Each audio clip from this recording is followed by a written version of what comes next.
Inflation doesn't just eat your savings, it devours your future.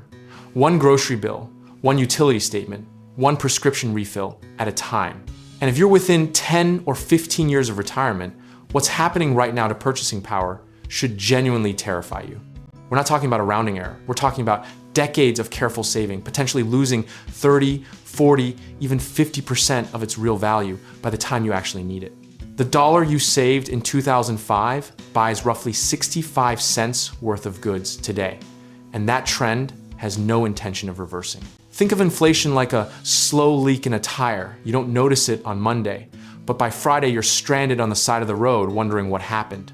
The cruel irony is that the traditional retirement playbook, the one your parents followed, was written in a completely different inflationary environment.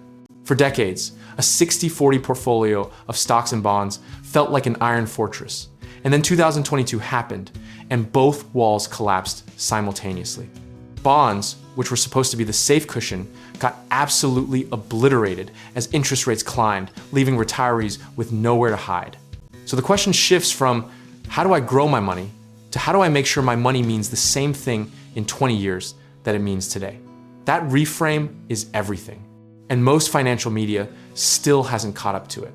Treasury inflation-protected securities, or TIPS, are the government's direct answer to this problem. Bonds, whose principal literally adjusts upward with the consumer price index.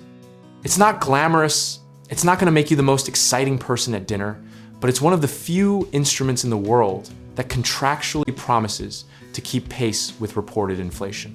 Real assets, think real estate, commodities, infrastructure, and timberland have historically acted as inflation's natural enemy because their value tends to rise alongside the very forces causing your dollar to shrink. When lumber gets expensive, owning timberland isn't a problem, it's a profit center. Here's where most people get it wrong. They confuse nominal returns with real returns, celebrating a 6% gain while quietly ignoring that inflation just ran at 5%. You didn't make 6%, you made 1%, and you should be a little annoyed about that distinction. Series I savings bonds are another underused weapon. They're currently capped at $10,000 per person per year, but they're backed by the government and adjust with inflation in real time. Warren Buffett didn't build Berkshire and I bonds, sure, but Warren Buffett also isn't 40 years old trying to protect a $400,000 IRA from a decade of stubborn price pressure. The historical lesson from the 1970s, the last time inflation truly ran hot for a sustained period, is that the investors who survived best weren't the ones who made bold predictions.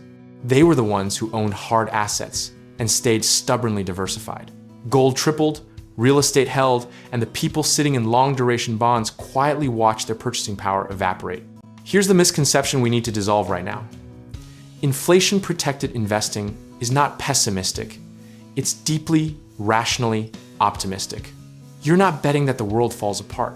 You're ensuring that whatever world emerges, your lifestyle doesn't get quietly downgraded while you weren't paying attention. The practical framework is simpler than the financial press makes it sound. Allocate a meaningful slice of your fixed income position to TIPS. Maintain real asset exposure through REITs or direct real estate, and treat commodities as a small but permanent seat at the table. Discipline in position sizing matters infinitely more than trying to time the next inflation spike like some kind of macroeconomic oracle. Consistency beats conviction every single time. The investor who rebalances quarterly and sleeps well beats the one who panics into gold at the peak and sells at the bottom in a cold sweat. Process is the product. And the process here is beautifully boring. Own real things, adjust with the data, and resist the urge to be clever. At the end of the day, the goal of retirement isn't to die with the highest number in your account, it's to maintain dignity, optionality, and purchasing power across decades of an unpredictable world.